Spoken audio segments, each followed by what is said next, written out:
महाशिवरात्रि का पावन दिन था। कैलाश पर्वत पर दिव्य आनंद छाया हुआ था। शिव और पार्वती दोनों भक्तों की भक्ति से प्रसन्न होकर वन विहार के लिए निकल पड़े। घने वन में मन सुगंध बह रही थी, झरने कलकल कर रहे थे। चलते चलते माता पार्वती के मन में एक मधुर शरारत जागी। उन्होंने सोचा, आज देखती हूँ मेरे स्वामी मुझे कैसे ढूंढते हैं, और वे एक घने उपवन में अदृश्य होकर छिप गईं। जब शिवजी ने पीछे मुड़कर देखा तो पार्वती कहीं दिखाई न दी। वे मुस्कुराते हुए बोले, देवी, ये कैसी लीला है? पर उत्तर न मिला। वृक्षों और जीवों से प्रश्न। महादेव ने वन के वृक्षों से पूछा, क्या तुमने मेरी अर्धांगिनी को देखा है? वृक्षों की पत्तियां सरसराईं, मानो कह रही हूं, प्रभु, माता की इच्छा के विरुद्ध हम कुछ नहीं कह सकते। फिर उन्होंने पशु पक्षियों को बुलाया, पर सब मौन रहे। तभी आकाश से एक सुंदर नील वर्ण का पक्षी उतर कर आया, नीलकंठ का दिव्य रूप। पक्षी ने झुककर कहा, प्रभु, मैं आपकी क्या सेवा कर सकता हूँ? महादेव ने स्नेहपूर्वक कहा, क्या मैं कुछ समय के लिए तुम्हारा रूप ले सकता हूँ? पक्षी ने आनंद से स्वीकृति दी। क्षण भर में भोलेनाथ नीलकंठ पक्षी बनकर आकाश में उड़ने लगे। उनकी मधुर ध्वनि पूरे वन में गूंज उठी। कमल में छिपी देवी।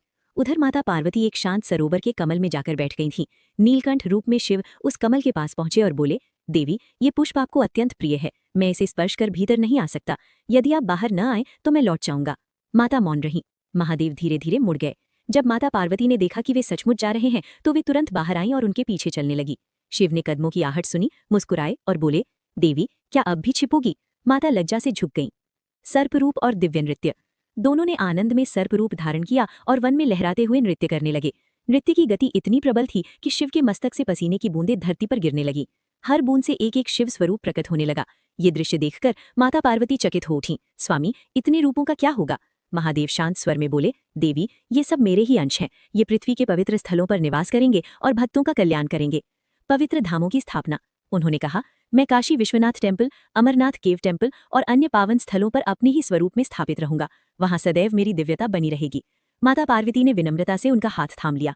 दोनों पुनः दिव्य नीलकंठ पर आरूढ़ होकर आकाश में विलीन हो गए। कथा का संदेश। ये लीला हमें सिखाती है कि प्रेम में परीक्षा भी होती है और विश्वास भी। जहाँ शिव है वहाँ शक्ति है, जहाँ शक्ति है वहाँ सृष्टि है। अगर आपको ऐसी दिव्य कथाएं पसंद है तो बताइए, क्या आप अगली बार शिव पार्वती की किसी और रहस्यमयी लीला की कथा सुनना चाहेंगे? ओम।